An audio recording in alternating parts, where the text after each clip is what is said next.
Have you ever stopped to think what a small local farm and, say, a huge global tech company could possibly have in common? Well, today we're going to break down a really simple framework that helps you classify literally any business, no matter how big or small it is. It sounds like the setup to a pretty weird joke, right? You've got a farm digging potatoes out of the ground, a factory stamping out car parts, and an app living on your phone. I mean, on the surface, they seem like they're from different planets. But believe it or not, deep down, they all run on the exact same basic principle. Every single business, and I mean every single one, is a system. It takes some kind of input, could be raw materials, could be lines of code, runs it through a process, and creates a valuable output. So the farm, it takes seeds and soil, puts them through the process of agriculture, and gives us food. The factory, it takes steel, processes it through an assembly line, and you get a car. And the app, it takes code and data, runs it through software, and the output is a digital service. See? Simple. But to really get a handle on where they fit in the world, we need to dig a little deeper. And that's the core idea for today. To really, truly understand any business, you've got to look at it through two very different but equally important lenses. Okay, first up, let's put on our economist hat. This lens gives us that super high-level, bird's-eye view of the entire economy. It shows us how all the different industries fit together like these giant pieces of a puzzle. So with this lens, you can see the entire flow of value moving through a country's economy. It all starts with the primary sector. This is all about pulling raw value right out of the earth. We're talking farming, mining, that kind of stuff. Then that value gets passed along to the secondary sector, where all those raw materials get turned into finished goods. And finally, you have the tertiary sector, which is basically the service sector. It provides all the support systems like banking, shipping, you name it, that keep the other two humming along. All right, time to switch lenses. Let's take that bird's eye view and zoom way in, all the way down to a single company.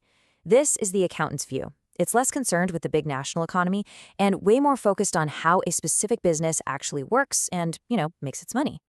From this up-close perspective, we basically see three main types of businesses. First, you've got merchandising. These guys don't make a thing. They just buy finished goods from someone else and then sell them to you. Your classic retail store is a perfect example.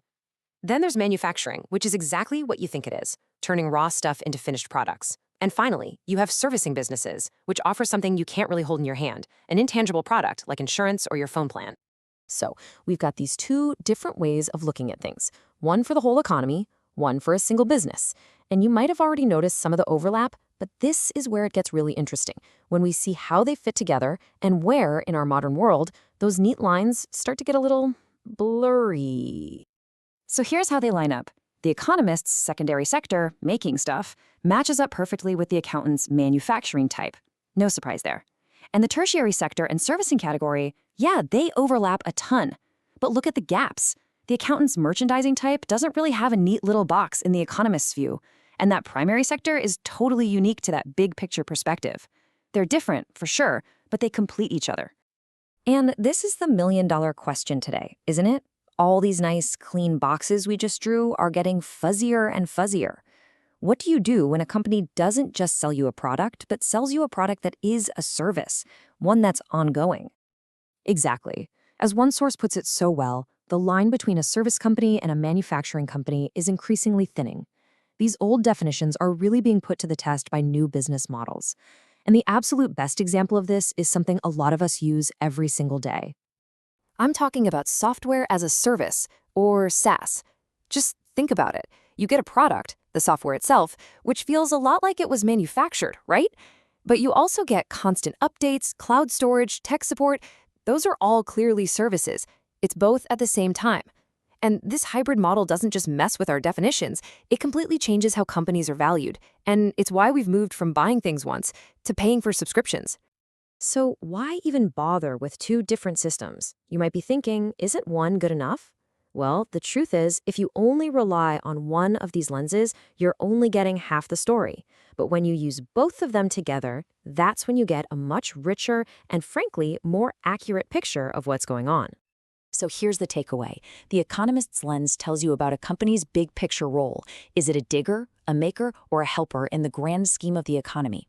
But the accountant's lens, that one shows you its actual business model. Does it make things, trade things, or provide a service?